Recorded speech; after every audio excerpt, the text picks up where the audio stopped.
कार्य असो. आणि एकट्यामुळे कार्याला शोभा कधीच वाढत नाही. त्याला एकत्र साधना पाहिजे. कोणी एखाद्याने समजा एखाद्या खोलीमध्ये बसून कितीही विद्वत्ता ग्रहण केली तर त्या ग्रस्ताची विद्वत्ता आहे ते ऐकणारा समजतं पाहिजे ना. तर त्या विद्वत्तेला किंमत आहे महाराज. तसेच कोणतीही क्रिया जर करायची असेल तर त्याला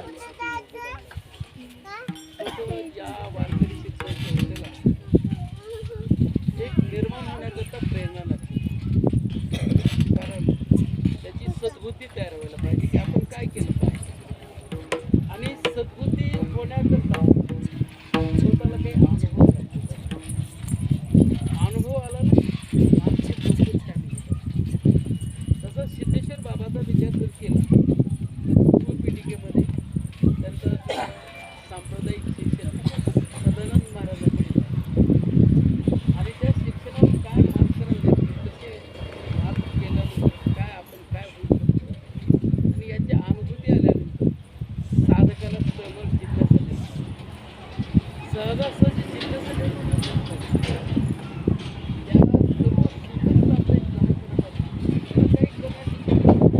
त्याने जर काही करण्याचा प्रयत्न केला तर यशस्वी होत असेल तर हे असणारी अनुभवाची शिदोरी करतात. जशी हे अनुभवाची शिदोरी घेऊन त्यांचं प्रेरणास्थान जे आहे ते सदानंदजी महाराज आहेत, परमेश्वरजी गुरुजी आहेत, अशोकरावजी आणि माधवरावजी गुरुजी आहेत. त्यांचं प्रेरणा त्या प्रेरणेमधून त्यांनी वारकरी शिक्षण सुरुवात केली.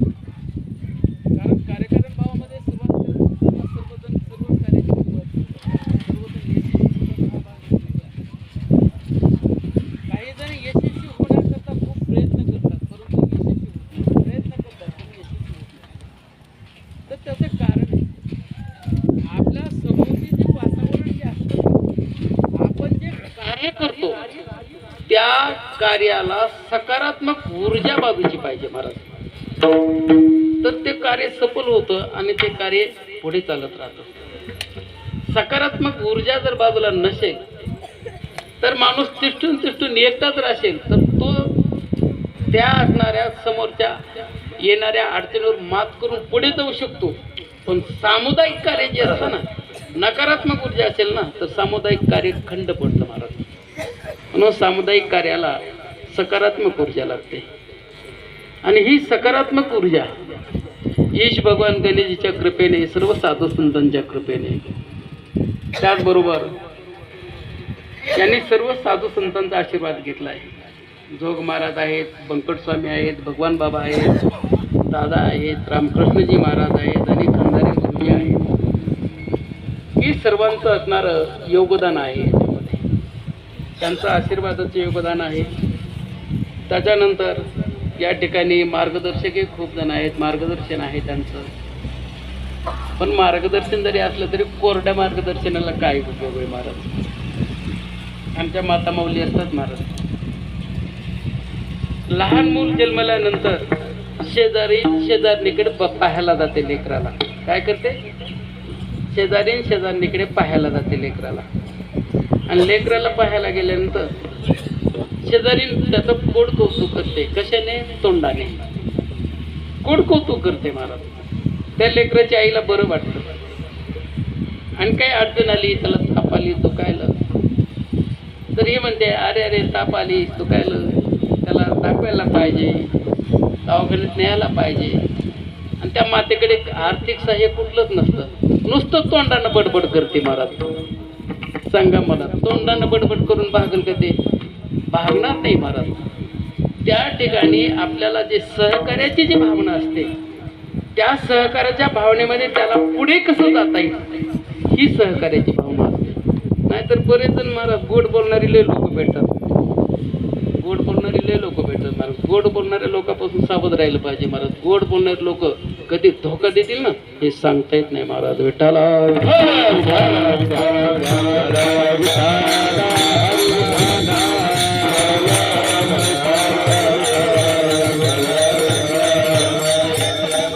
चापुरी पाळल्याच पाहिजेत महाराज. आणि ह्या चाकोरीनेच चाललं पाहिजे महाराज. तुम्ही कार्य करत आहात, तुम्ही दुसऱ्यावर विसंब बनून कार्य करायचे नाही. कार्य स्वतःच असणारं जिद्दीनं चालू करायचं. ज्यांचं सहकार्य येते ते घेतच राहायचं. पण आपण जर म्हणाल नाही नाही, आपल्याला नारायण महाराज म्हणलेत की तुम्ही असा असा कार्यक्रम करा, मी तुम्हाला सहकार्य करीन.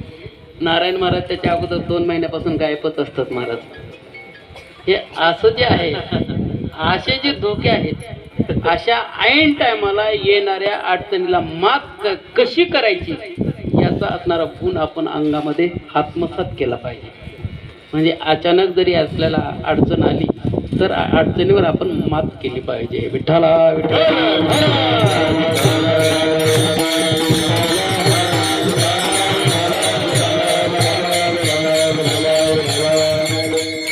तुम्हाला चांगली माणसं मिळाली सिद्धेश्वर बाबा, कारण तुमचं चांगली पुण्याई आई वडिलांची पाठीमागे. कारण तुम्हाला संपर्काची महाराज मंडळी भेटली ना, हे खरंच माणसाच्या संपर्कातली आहेत महाराज, खरोखरच संपर्कातली मंडळी महाराज. आणि ते दीपक महाराज जर पाहिलं ना तर कोणतंही कार्य असतं ते हजर असतात. तसं काही म्हणजे त्यांच्याकडे वनविका वगैरे नाही. हे सर्व मंडळी, आता आमचे वादनाचार्य, गायनाचार्य, सर्वच मंडळी. आपण म्हणतो निस्वार्थीपणाने सेवा हे योगदान दिलं पाहिजे. योगदान देत असताना त्या ठिकाणी आपण कशाची अपेक्षा केली न पाहिजे. आणि अशा पद्धतीने योगदान केलं तर हे जे मुलं आहेत ना, तर हे इथं शिबिर घेतले महाराज, वारकरी शिबिर. हे शिबिरामध्ये फक्त संस्कार रुजावा म्हणून शिबिर घेतले. आपला पाहतो तुम्हाला माहीत आहे तेव्हापासून एक एक व्यक्ती जग हलवू शकतो, एक व्यक्ती जग हलवू शकतो, एक व्यक्ती देश हलवू शकतो. पाहिलं का? तुम्हाला नावं सांगू का? तेलगी, हर्षद मेहता, बरोबर आहे का? हलवतात ना. तसंच असणार एक व्यक्ती चांगल्या पद्धतीने जग हलवू शकतो महाराज, चांगल्या पद्धतीने जग हलवू शकतो. आपला भिकारी देश होता. ह्या 10 वर्षामध्ये 5व्या क्रमांकाला GDP आलाय. त्याचा काय तुमचं घरचं कुणाचं उत्पन्न वाढलंय का? नाही वाढलेलं उत्पन्न कोणाचंच. तुम्हाला काय त्याच्यामध्ये लाभ मिळाला का? नाही मिळाला. आहे त्याच ठिकाणी आपण आहोत, पण आपला GDP कसा वाढला म्हणजे याचं गणित कोणाच्या लक्षात येते का?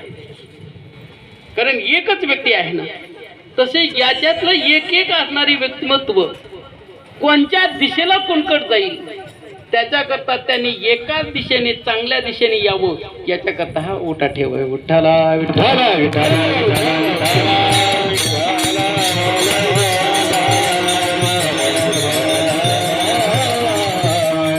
संस्काराची सुरुवात जी असते ना, संस्कार मनुष्य जन्माला येत असताना पहिले 16 संस्कार आहेत महाराज. तर संस्काराची सुरुवातच आहे, गर्भाधानापासून संस्काराची सुरुवात आहे महाराज. आपण त्याच्यावर लक्षच देत नाहीत महाराज. आणि आजकाल फार विचित्र आहे महाराज. हे मोबाईल जेवढी तुम्हाला असणारी सवलत मिळते किंवा फॅसिलिटी मिळते, तेवढाच त्याचा असणारा दुसरा बाजूनं नकारात्मक भाग असतो महाराज. जेवढं तुम्हाला पोषक आहे तेवढं त्याच्यामध्ये वाईट असतं.